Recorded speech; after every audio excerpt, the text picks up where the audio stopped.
侯明昊主演的10部古裝劇，真的不能再上一個 level 嗎？終於明白為什麼他會被稱為95第一美少年了。今年的內地跨年檔古裝市場幾乎被侯明昊一人包攬，一邊是江湖俠義、瀟灑恣意，一邊是古風雅韻、細膩深情，兩種截然不同的角色設定被他演繹的各有千秋，魅力拉滿。當然，這2年侯明昊古裝劇一多，問題也隨之而來。華美玄幻造型扎堆，妝容相似度偏高，不少觀眾開始吐槽他換劇不換裝。但問題是，侯明昊這張建模臉、漫畫臉，真的有那麼罪不可赦嗎？侯明昊1997年出生在北京軍人世家，因為長得太出众，13歲就被韓國 SM 娛樂選中，成為練習生。眼看出道在即，卻因家中突發變故，不得不回國重來。2015年，他通過選秀簽約新公司，以 Fresh 極客少年團成員身份出道。本以為是新起點，結果卻迎來了又一段低谷。組合幾乎毫無水花，發了幾張專輯便悄然解散。好在他沒有放棄，果斷轉向演藝賽道。2017年，憑借韓武繼成功出圈，小鹿晗的稱號確實借了顏值的光，但真正讓觀眾記住他的是那份青澀卻認真的表演。可緊接着，誰能想到，這位被誇顏值演技都在線的演員，卻在事業上升期遭遇經紀人背刺，公司冷處理，資源斷供，甚至一度被徹底雪藏。這也解釋了一個長期被忽略的疑問：明明是一張標準的花美男古偶臉，卻在2018至2022年，古偶仙俠最火的階段，接到的反而是人不彪悍網少年、胡同這樣的現實題材作品。這些戲確實磨練了演技，卻始終不在他的舒適區。直到2023年，護心、一人之下相繼播出，他才真正翻紅。觀眾這才發現，原來侯明昊和古裝的適配度竟然這麼高。那張花美男的臉，好像終於找到了歸宿。尤其是一人之下裡的王爺，為了演好這個通透又慵懶的道長，他提前研讀道家典籍，設計微駝背、偶爾打哈欠的小動作，就連踏青途中騰空的慢鏡頭都與導演反覆討論，特意加入那種表面雲淡風輕、內心暗爽的微表情。數據不會說謊，王爺戲份並不多，角色貢獻度卻高達34%，長期霸榜優酷角色榜第一。就連原本持懷疑態度的原著粉也紛紛改口，這就是從漫畫裡走出來的王爺。侯明昊的顏值確實為角色賦能，但大家都看出來了，真正讓王爺出圈的從來不是臉，而是他出彩的台詞與演技。畢竟無論男女，內娛從不缺精緻的皮囊，高產續命、打磨演技才是顏值小生真正活下去的王道。雖然不知道在如今內娛古偶市場疲軟的大環境下，侯明昊現在扎根古裝劇是否正確，但比起那些長相普通、奔四還古裝半永久的男星，我還寧願是他多拍幾部，至少是賞心悅目，對得起觀眾的眼睛吧。那接下來我們就一起看看他這幾年帶來的古裝暴擊吧。第1部護心，主演侯明昊、周也。該劇改編自九路飛香的同名小說，講述了玄門修仙少女燕回因叛逆而被逐出師門。她本想過自由自在、飛黃騰達的鹹魚人生，卻被傳聞中的惡龍天耀坑蒙拐騙，不得不幫對方找齊身體，最終對抗終極大魔王的故事。到天耀這個階段，侯明昊的古裝氣質靈動破碎感凸顯，他精準抓住角色的核心，溫柔裡帶着破碎，克制中藏着情緒。從前期的缱绻柔和到後期的隱忍堅韌，都通過眼神明暗、嘴角細節自然遞進。也正是因為侯明昊和周也絕佳的適配度，讓這部劇在當年幾十部仙俠劇中脫穎而出，成績不錯。最關鍵的，這部劇讓大家意識到內娛還有這麼一個古裝遺珠。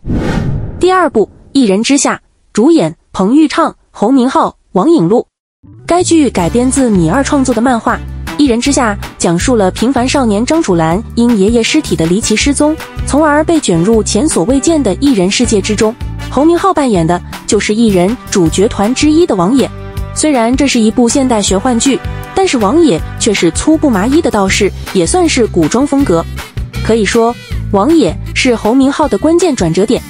他沒有走貴公子的常規路線，而是用極度鬆弛的狀態演出了角色獨有的道家通透感，眼神漫不經心，動作卻暗藏分寸與沉穩，哪怕一個抬手，一次垂眸都帶着角色的淡然與智慧。這種看似隨意，實則精準的演法，徹底打破了他此前的古裝標籤，也證明他能駕馭不同體系的古裝人設。第3部《少年白馬醉春風》，主演侯明昊、何宇、胡連星。該劇改編自周慕南的同名小說，是《少年歌行》的前傳，講述了一心熱愛釀酒的西侯府公子百里東君因和兒時好友葉鼎之的約定踏上江湖的熱血故事。侯明昊的百里東君是少年到俠士的完整呈現。前期他用明亮眼神和爽朗神態演出初入江湖的意氣風發，後期則明顯收斂鋒芒，用更穩的眼神、更克制的動作呈現歷經世事後的成熟與擔當。他不再停留在單一氣質，而是通過細膩的狀態變化，讓角色的成長真實發生在鏡頭裡。這一角色讓他的古裝塑造開始有了明顯層次。第4部《大夢歸離》，主演侯明昊、陳都靈。該劇講述了大妖朱艷化名趙遠舟，主動投誠雞妖司，與其他5人組成雞妖小隊，一路過關斬將，拯救眾生的故事。趙遠舟讓侯明昊的古裝多了厚度和故事感，他不再依賴外在氣質標籤，而是深入角色內心，用克制卻有力量的方式表達情感。眼神裡常藏着未說出口的情緒，時而銳利，時而柔軟，哪怕一個極輕的眼神流轉，都能傳遞複雜心境。這是他古裝表演真正走向成熟的一步。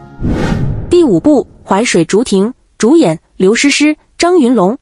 該劇根據同名漫畫《狐妖小紅娘竹葉篇》改編，講述了在人妖勢不兩立的局勢下，兩大家族東方家和王權家的掌舵人東方淮竹、王權紅葉為了重振一氣盟，共同努力安定局勢的故事。雖然侯明昊在該劇戲份不多，卻成了全劇最大的意難平。明明還原度為0，但就是打破了所有魔改的怨憤。他將百目妖君演出了反派的另一種真情，面對心愛之人時柔情似水，看向敵人時瞬間狠戾，所有的不甘和不解都會為族人而妥協。在百目妖君消散的那一刻，不甘、眷戀、缱绻被表現得淋漓盡致。第6部《入青雲》，主演侯明昊、盧玉曉。幾伯仔應該是侯明昊目前為止的古裝巔峰，角色層次極其豐富，不止造型唯美，他和女主之間的曖昧拉扯感也是讓人瞬間上頭。而且他的表演收放自如，毫不吃力，1秒鐘可以用銳利眼神和穩重動作立住貴氣與威懾，下一秒又能迅速切換為柔和神態，用眼底的暖意展現細膩溫情。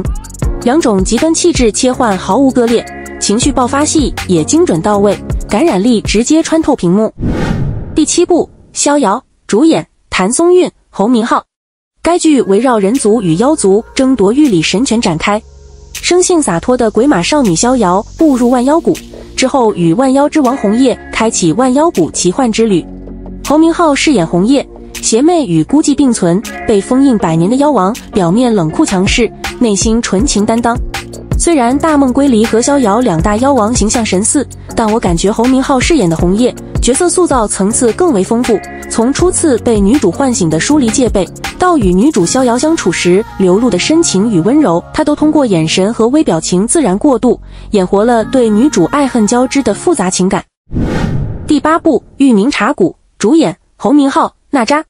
這部劇講述陸將來因捲入一場殺妻舊案，從官場新晉狀元郎淪落至絕境後，被仇敵榮家趁機帶回貶做馬夫。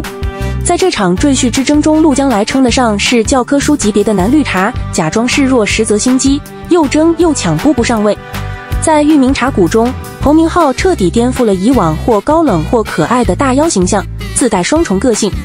失意時是溫順乖巧的綠茶小狗，對着榮善寶撒嬌表忠心，那濕漉漉的眼神可愛到讓人想揉。可恢復記憶變回狀元郎後，瞬間切換沉穩模式，查案時氣場全開，公堂上拍驚堂木的瞬間，壓迫感直接拉滿。第9部《雀谷》，主演侯明昊、艾米。主要講的是靖安王府世子蕭無一與被迫嫁入靖安王府成為其世子側妃的太傅之女謝家瑜，在共同破解身世謎團、對抗朝堂陰謀的過程中，從契約夫妻逐漸發展為生死相守的知己。侯明昊在劇中飾演男主角蕭無一，一人分飾2角，表面是玩世不恭的王府世子，實則為心懷天下的藏鋒戰神。從殺青特輯和路透內容來看，其陣甲造型英氣逼人，眼神戲極具張力，尤其一鏡到底的原聲台詞片段展現出強烈的爆發力與感染力。第10部《碧血禪》，主演侯明昊、張文新、徐振軒。該劇改編自不明眼的同名小說，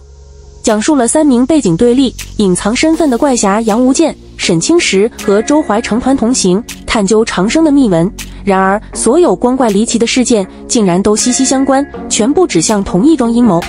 3人和利米平災禍更衝破了各自背負的命運枷鎖的故事。這是一部武俠懸疑劇，看預告感覺會區別於它上面所有的古裝劇。侯明昊高馬尾的造型自帶鋒芒，斗笠一戴誰都不礙。黑衣染血時睫毛掛着血珠的瘋批感，瞬間打破固有印象。打戲更是乾淨利落，一招一式都透着勁道，力量感與美感兼備，一看就是集訓沒少下功夫。那你看好侯明昊嗎？這些古裝作品中，你又最喜歡哪一部呢？評論區聊聊吧。這裡是 When Weekly，我們下期見。